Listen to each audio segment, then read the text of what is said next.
Hi, everyone. Welcome. Welcome to today's Facebook, YouTube pop up. So, what happens live? And my name is Kathy Fromme. Thank you for taking some time to join me in my sewing space. And we are going to talk about the join and fold edging foot. That's a mouthful, isn't it? So, it's a handy little foot that you can add two pieces of fabric together or fabric and a trim together to just do a little bit of enhancement on a project. So I'm going to show you that foot today. Once again, I have Meredith in the background who is monitoring all of your questions. So please give us a shout out as to where you're watching from today. And don't forget, if you are joining us late, no worries. We're recording, and the recording can be seen on both Facebook and YouTube. So welcome to all of our viewers today. Once again, we're going to do the join and fold edging for today. And this is just a quick pop-up just to give us a little insight into some accessories we haven't used in a while. So I'm going to go ahead and swap my camera out for you. And I'll join you over there. All right. So now, Meredith, make sure that if anybody has questions, you'll just speak up. And let me get this in a little better focus for you. I think that'll work. And let me know any changes I need to make. Okay, Meredith? Yeah, if you just go back to the right just a little bit, it's a little further left on the right side of the screen. If that makes sense. Sorry. Oops. Wrong, right. There we go. How's that? Perfect. Thank you. Okay. So I have the foot already on my machine with a piece of fabric in it, but I'm going to take that off for you so I can show you the foot. Okay. Now it is a clear foot. Let me raise my foot up here. It is a clear foot, so it might be a little easier if I put it on some blue fabric here for you. And I'm going to point out the different parts of the foot. It is one of our snap-on feet, of course. And it has... Hey Kathy? Yes. What machine will these work on? So this foot actually fits on all groups of machines. So that's 1 through 9. So all of our Husqvarna Viking machines. Okay. Thank you. Did you need that part number, Meredith? I have it handy. I can get it for you. Okay, I can Now, the back of the little paper, just hold that up with my tweezers. It does show you a little bit about using the foot. Okay, but I know that doesn't show up on camera very well. The foot snaps on to the ankle here, but in front, this is the part I want you to be able to see better. Okay, so we have a set, like a tunnel or a groove here on the left-hand side. This is where the fabric that's going to be on top feeds into. And there's a little ledge that the fabric wraps around, so it forms a nice finished edge. The raw edge folds under. On the right-hand side, there's this slot here. Okay, and this slot is where you would put your trim or your second fabric.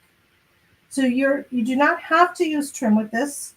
You can use the second fabric and piece two fabrics together with this foot. Now it is a little bit easier to feed the fabric before you put the foot on, although I've played with it and I can make it work the other way too. So I'm going to show it to you off the machine, and hopefully you'll get a better view, and hopefully I won't totally block your view with my hands. So you want to take and crease about 1/4 inch of your fabric to the wrong side. All right, that's just going to make it easier to feed in. And again, I'm working off to the side, so it's a little bit of a challenge, especially going live. It's one of those things where you You know, you hold your tongue just right and it'll just suddenly slip in there for you. There we go. All right, so now you can see how that fabric feeds into the foot on the left side. I'm going to turn this over so you can see the fold happening. All right, now we still have the right side. I'm going to set this down for just a moment. And if I take a piece of lace trim that I have handy here, let me give you a little bit better contrast.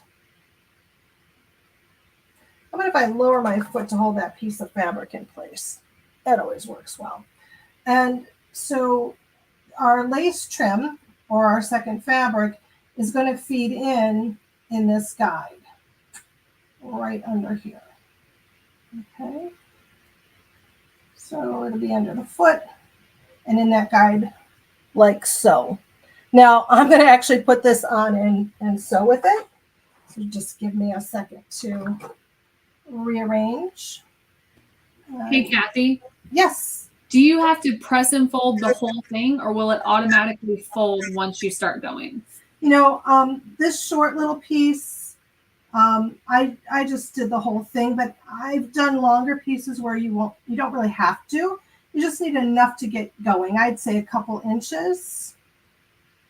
And if your fabric has any body to it, it does make it a little easier.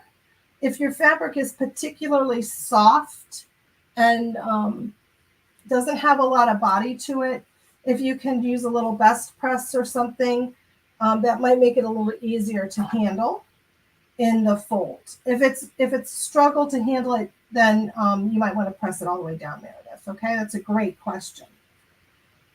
Okay, so let's see if I'm back. I'm going to try to get you a little closer. And once again, I know it's a clear foot, so it's a little challenging to see. I have a little piece of tearaway stabilizer. This is the paper stabilizer called Stitch and Ditch, but you can use any sort of light tearaway. I have found that when you start stitching using this foot, you want just a little something for it to grab onto to begin with.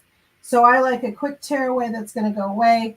You know, I only need it on a ½ inch or something to get it started.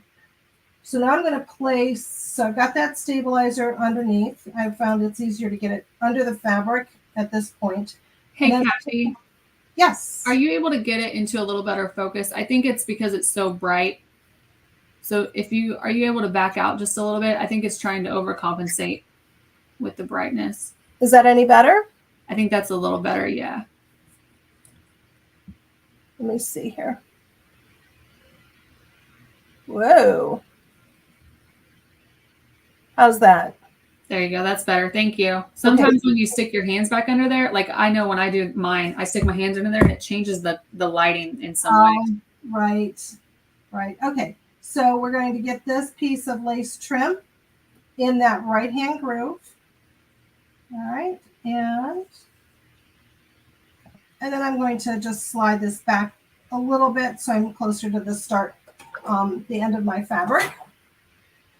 Needle down is your friend, believe me, when you sew these with this foot. I love needle down no matter what I'm doing.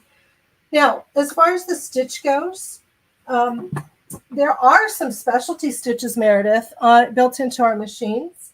I'm using the Designer Epic 3 today, and the specialty stitches for this foot are located in the J menu, and that's the J, it's J2, and it stitches 6, 7, 8, 9, and 10. I've got some samples of each stitch I'll show you in just a minute after I sew this one strip, so you can see the different stitches. You don't have to use these stitches, but they're designed to work with this foot, and you'll see they make a really nice finish. You could just simply use a straight stitch. You could even use a twin needle. So let's go ahead and get started here. And I see that I have a thread. Well, let's see. I have a thread caught up. I'm not even going to sew any further until I take care of this little thread knot. So I'm not sure where this gremlin came from in the last few minutes, but we'll take care of him. All right, let's rethread. I love how fast it is to rethread my needle on the machine. It's just quick and easy. Isn't that one of your favorites on our top of the line Husqvarna, Meredith? It is, yes. I love that I can easily access all that and do that quick. All right, now we're rolling. So I'm working hard to keep my fold of my fabric right against this guide, and I just keep my lace underneath, and it's in the guide underneath, and I'm just keeping an even edge.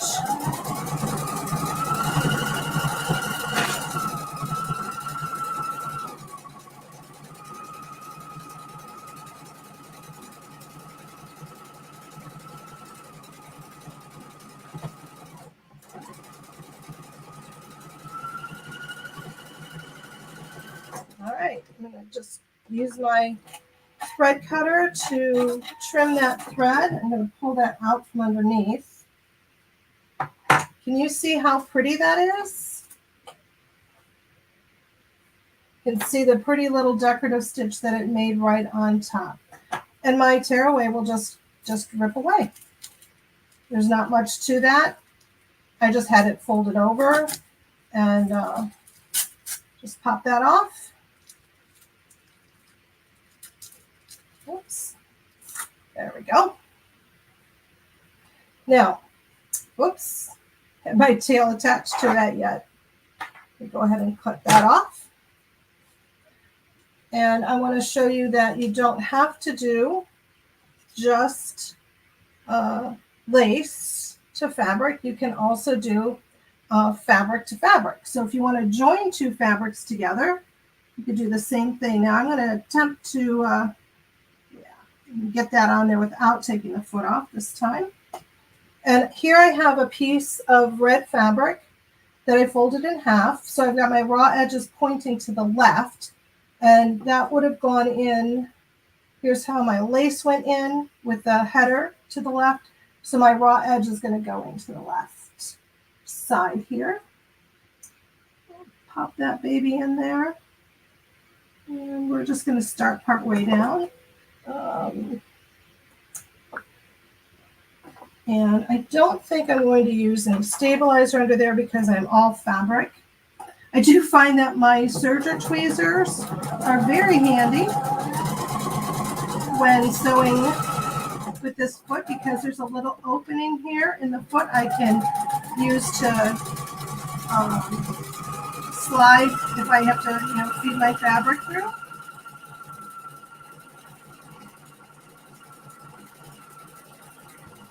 Hey, Kathy, when you get done stitching this one, would you mind showing what those stitches look like on both of them? Sure. Yeah, absolutely.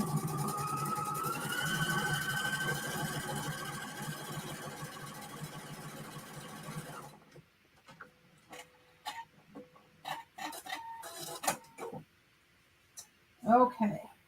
So I think the focus is okay there.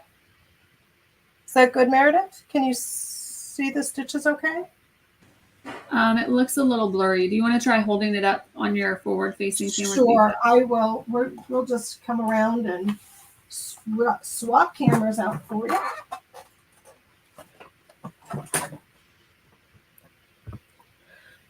So this is a fun foot that you could add any place that you want to add a little trim to.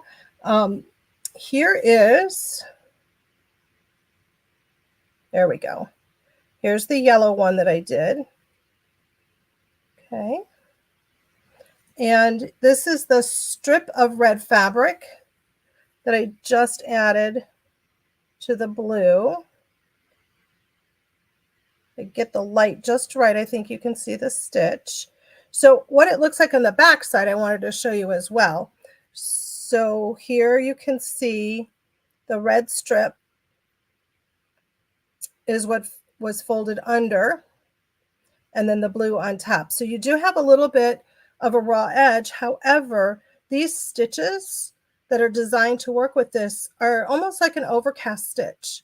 Now, if you were super concerned about wear and fraying, you could run, I would use like the 2-thread, just a 2-thread edge finish, at most a 3-thread finish on the edges of your fabric before you feed them through.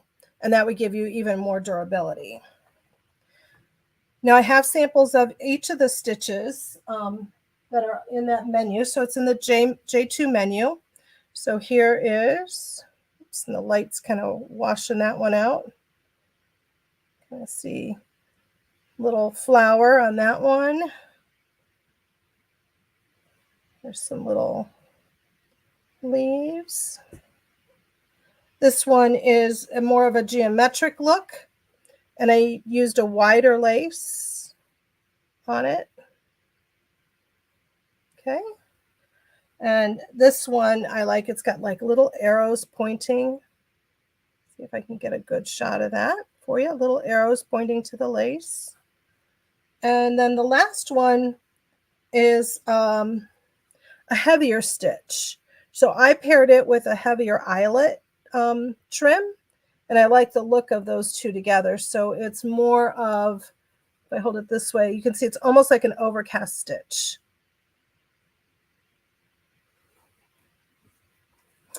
All right, Meredith, do we have any questions?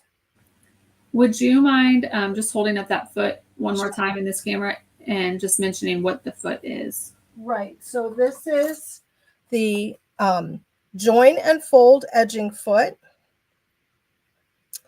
And let's see here, put it over here. There we go. This is how it would be snapped on back here. Then if I turn it toward you, I think you can see the two sets of grooves. So on the right-hand side, over here, this is where the second piece goes, the piece that's going to be running underneath. So that would be where your trim goes, or your second fabric. Let me get that sample here. So that's going to run under here. All right. And remember, if you're using a fabric, that raw edge is what's going to be going into the groove. You want it facing to the left. And then the left side is where you put your fabric. And so we turn this around this way, we would be feeding our fabric in through here. Now I'd be turning that under a little bit of a 1/4 of an inch. Let me try to move my hands out of the way for you. And then feeding that through. Okay, so again, that's the join and fold edge foot. And we can sew lace to fabric, fabric to fabric, trim, anything you'd like to do. Quick and easy, nice way to get something accomplished, meaning something is a utilitarian step is done, meaning something's attached to it, and a decorative look all at once. So that's what I have for you today on today's So What's Happening Live. Thanks for joining me. Have a great afternoon, and we'll see you next time. Bye-bye.